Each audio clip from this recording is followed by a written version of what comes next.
Dear students, many authors and scholars had given very effective models to understand and apply the concept of or process of motivation in the organization.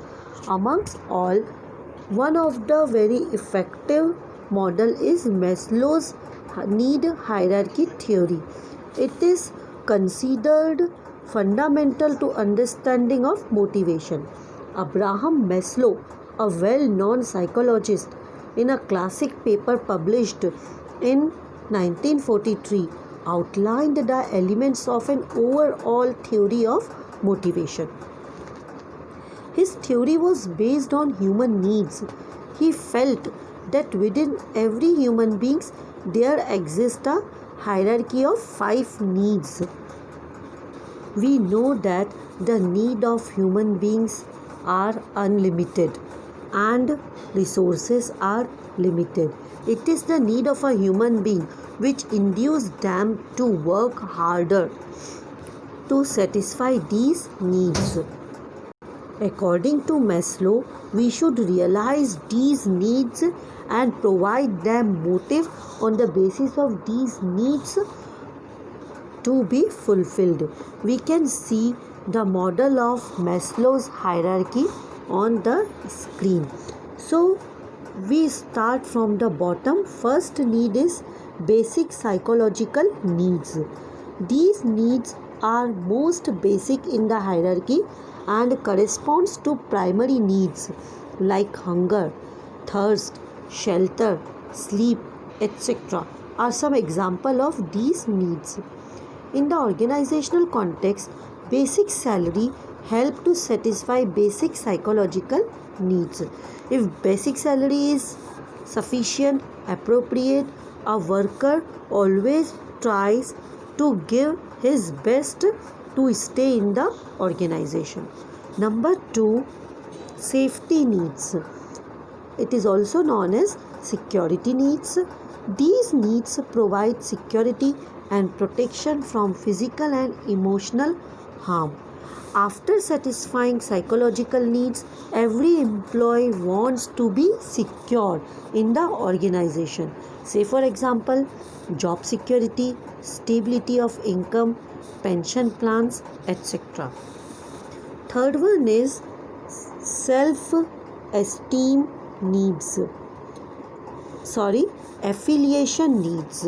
It is called belonging needs. These needs refer to affection, sense of belongingness, acceptance, and friendship. Out of these needs, they form social groups at workplace. You have seen at workplace always there always groups are formed. These are out of affiliation or belonging needs. Human being is a social person, so it's not sufficient just to satisfy basic needs and security needs. He also wants to satisfy his social needs. All right, next one is esteem needs. These includes factors such as self-respect, autonomy status, recognition, and attention. Next one is self-actualization needs. It is the highest level of need in the hierarchy. It refers to the drive to become what one is capable of becoming. These needs include growth, self-fulfillment, and achievement of goals. After satisfying all needs, one wants to get esteem situation, higher situation in the organization. This is just like a dream one can see in organization. All right.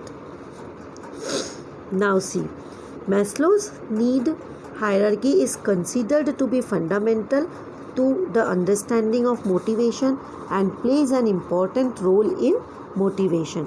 For the satisfaction of these needs, managers must offer different incentives, monetary or non-monetary, like salary, bonus, commission, share in profit.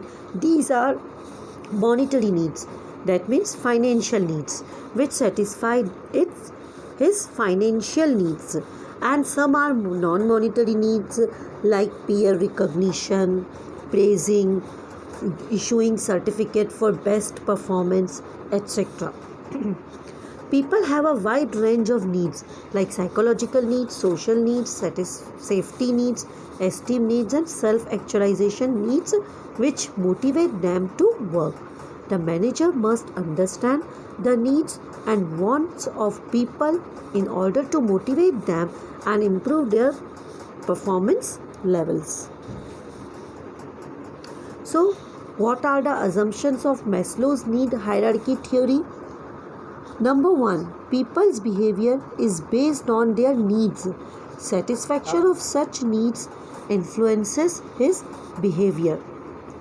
Behavior of people can be changed or motivated by fulfilling their needs.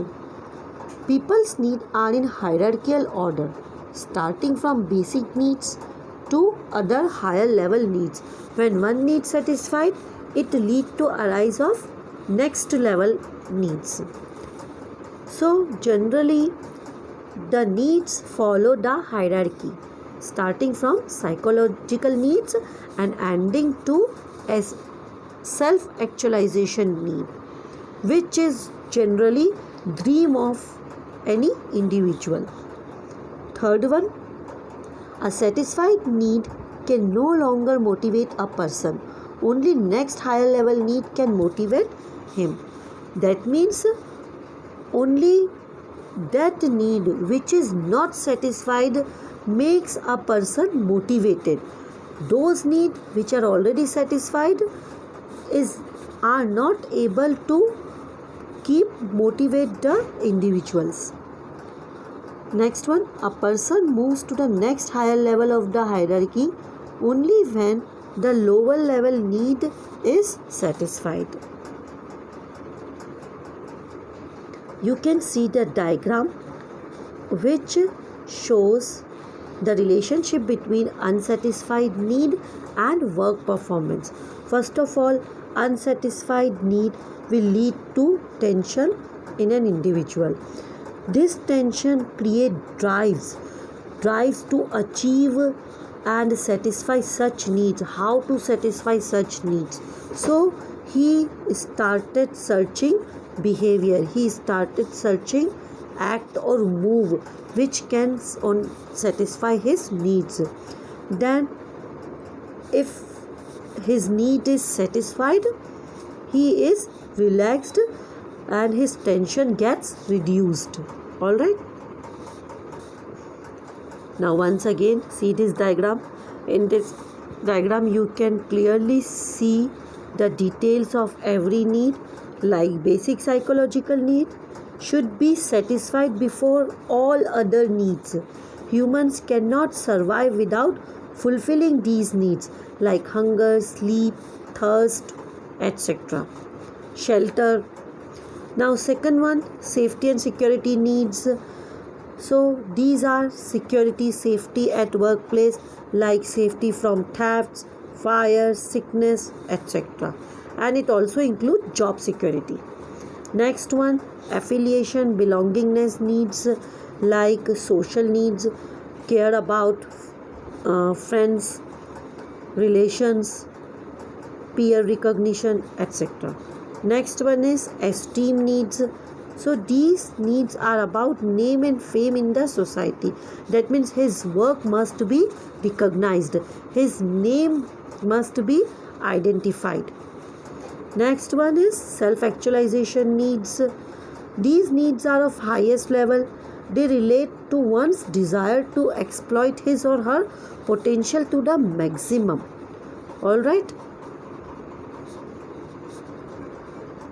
Now see chart needs, example of needs and how management can satisfy this need by organization. So basic psychological needs like hunger, thirst, shelter, sleep, these can be satisfied by providing good salary, wages, comfortable working condition, etc. That means by offering monetary incentives which can be expressed into money. Then safety and security needs like job protection, job security, protection at workplace, emotional harm, stability of income, etc. These can be satisfied by providing job security, pension, insurance, etc. Third one, affiliation belonging needs. These can be satisfied by encouraging team building and permit the workers to interact with peer group socially and so develop cordial relationship with colleagues. Then esteem needs, so self-respect, autonomy, status, recognition and attention.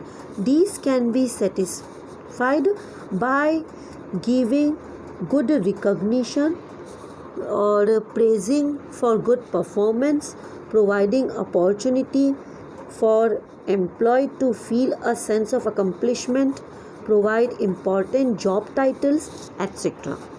Last one, self actualization needs.